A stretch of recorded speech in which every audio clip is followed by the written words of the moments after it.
In my head I had some dreams, but I lost my grip, like losing my camera on an important trip. I dreamed of you, but you'd never know, with the fluid images that to and fro.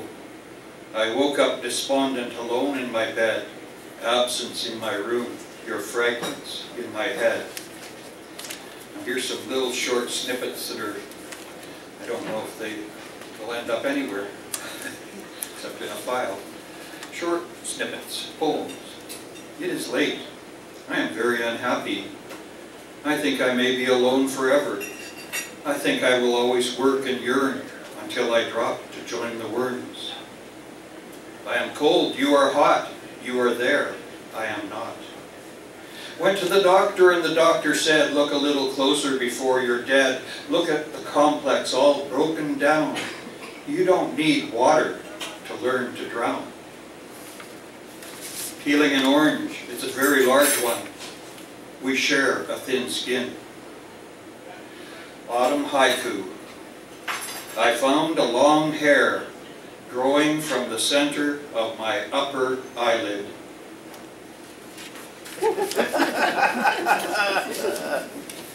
This is not a poem. It is some kind of journal entry, even though it is not a journal. This is a complaint, I guess. I am annoyed at how little I am sure of. I am annoyed that most things don't come true.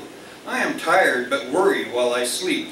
I wonder if moving to the city was a mistake, even though I like all the people at my interesting new jobs, and in a strange reversal, I'm actually quite happy at work as opposed to being lonely and self-deprecatory at home. I still cook meals for two and freeze one for the next night. The landlord is drunk again and on the roof in a rainstorm. It is leaking into 5 pots in my dining room. The old sodden ceiling swollen and protruding in places like the state of my sagging heart. This has never been a poem, except for the part about the rain in the dining room. Louis. When I was a kid, the bully at my school was named Louis and could talk with a Donald Duck voice before he punched you in the stomach, and would sometimes announce his arrival to the whole schoolyard with a kind of loud burp that sounded like York. He could produce these burps whenever he wanted. They were his trademark. So when I yorked tonight, I was reminded of Louis and recalled how he could roll his eyes back in his head and look across the classroom with just the whites bulging in my direction like a vengeful corpse rising from the unknown future. Canada Pension Plan. When I was a kid in White Rock, there was an old man on my paper route whose tiny cedar-shingled summer house smelled really strange and bad.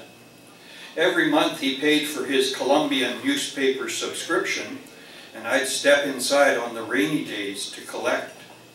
Once, while I was there, he opened a can of rank dog food, and sliding the cylinder of bad meat onto a plate, he sliced it in half and put one part in the dog dish. The other part he sliced into 2 hamburger-sized patties and tossed them into the sizzling cast-iron skillet, and advised, when you're on a pension, son, you learn to share, and laughed. Appearances. My uncle stood at one end of the open coffin. My brother's long corpse looked dead. I stood at the other end and observed the ligature bruises the makeup failed to cover on his dead neck. 200 Mormons filed by the open coffin, shaking my uncle's hand, saying, "He looks good," when he looked dead.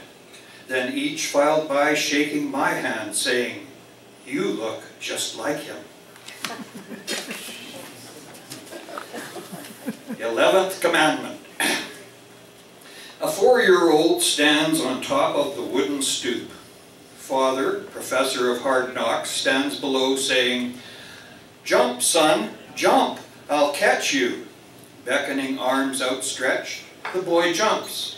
The arms are withdrawn, and suddenly hitting the dark earth hard stars are seen. A voice from above intones, never trust anyone.